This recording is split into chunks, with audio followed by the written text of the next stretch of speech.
Muito bem, meus irmãos, chegamos agora ao texto de número 2 do livro Hermenêutica 1, da lição de número 3.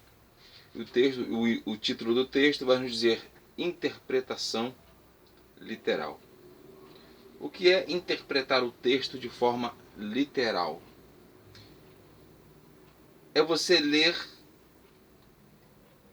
de forma normal e o significado das palavras que você está lendo é o próprio significado da forma que você está entendendo. Não tem códigos, não tem símbolos, não tem alegorias, né? Apesar de que isso não implica que possa ter de repente uma alegoria num texto de forma literal. Mas você lendo, interpretando a Bíblia de forma literal, é você interpretar da mesma forma que você está lendo. São os sentidos das palavras comuns e normal, da forma que segue o texto, né? Qual é a diferença de literal para figurado? Ou seja, o figurado é o oposto do sentido literal, né? Há uma grande diferença de um para o outro, né? O sentido literal ele vai reproduzir exatamente palavra por palavra, ou seja, sentido direto, sentido normal, né? Se lê, melhor, se interpreta conforme você lê. Nesse livro você vai ouvir falar de duas palavrinhas vez ou outra, que se chama denotativo ou conotativo. Sentido denotativo ou sentido conotativo. O que é isso? Quando você ouvir falar de sentido denotativo, você vai...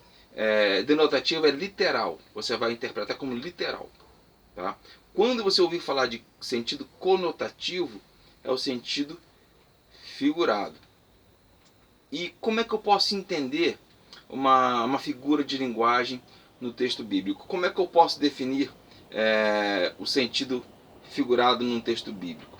O sentido figurado, por exemplo, eu tenho aqui o meu globinho, né, a minha terra, meu brinquedinho aqui. Quando eu falo os quatro cantos da terra, como você vai entender isso? Sendo que a terra não tem canto, a terra é redonda, né? Então eu estou falando de um sentido figurado. Quando eu falo do planeta Terra, literal, você entende que eu estou falando do planeta Terra, do globo terrestre.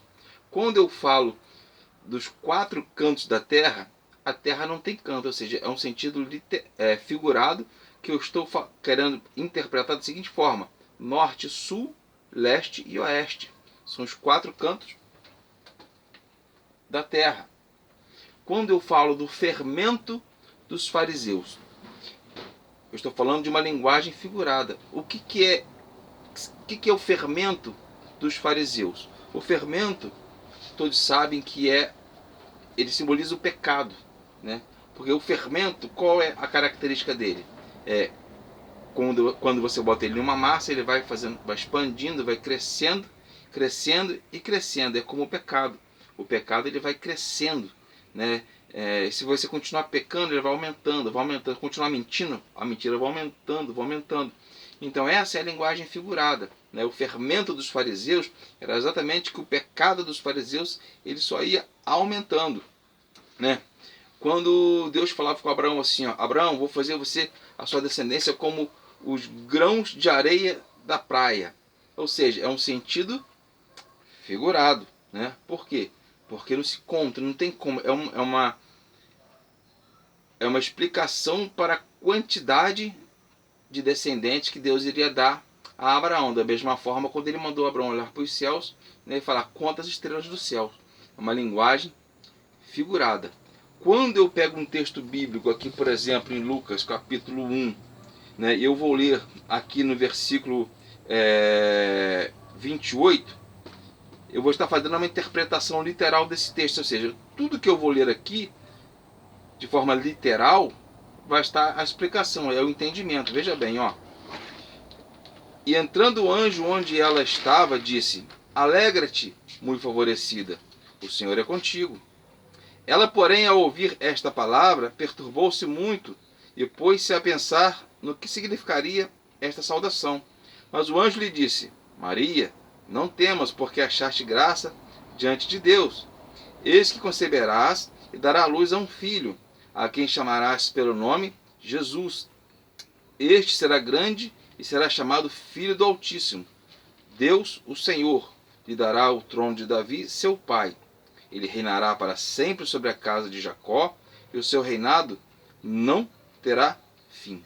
Ou seja, eu li e entendi. Isso é o sentido literal. Você lê, e conforme você lê, você pode interpretar, né? Esse é o sentido literal. É bem verdade que as expressões ao longo dos anos, as expressões idiomáticas, o nosso idioma, eles vão mudando, né? Por exemplo, veja você quando, por exemplo, o tipo de linguagem e de palavras que os jovens falavam nos anos 60 e 70. E você pega hoje em dia, qual é o sentido da palavra ou de linguagem? Não mudou? As expressões não mudaram? Pois bem, assim também é com a palavra de Deus, né? Em se tratando de Bíblia, a cada ano que passa, surge uma nova versão de Bíblia. Nós temos aí a linguagem de hoje, né? Que é uma linguagem de muito fácil entendimento, que nós não podemos nem chamar de Bíblia, chamamos de uma paráfrase, né? Porque é uma linguagem muito popular, né? Temos aí a linguagem Almeida Revista Corrigida, Almeida Revista Atualizada, temos a linguagem King James, ou seja, são várias versões de Bíblia. Por quê? Porque conforme vão passando os tempos, a linguagem ela vai se modificando, ela vai se transformando. A linguagem que era arcaica, com palavras arcaicas antigas, hoje elas se modernizaram. Então as versões elas vão se modernizando. Eu, por exemplo, aqui eu tenho para quase 20 traduções de Bíblias diferentes, né? Isso é uma quantidade muito grande, né? Mas o sentido da palavra, do texto, não mudou, né? Só muda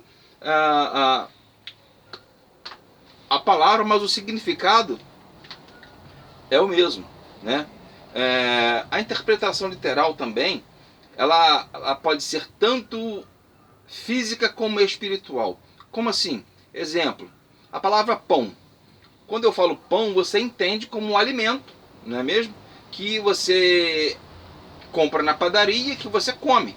Pão, né? Quando Jesus pegou o pão para fazer a multiplicação do pão, era o pão literal normal.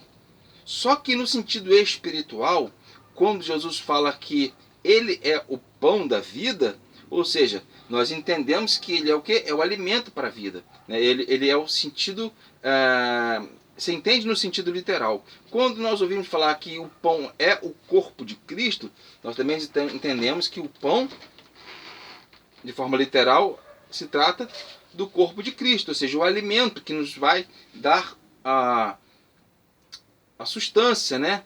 A vida, né? Então, o sentido literal você pode entender ele também desta forma, né? No sentido físico ou no sentido espiritual da coisa. E ao ler o texto bíblico, nós devemos ter bastante cuidado para poder diferenciar o sentido literal do sentido figurado da coisa, para que a gente não venha interpretar a Bíblia de forma errada, né? O problema é que hoje em dia tem muitas pessoas interpretando a Bíblia de forma errada, né?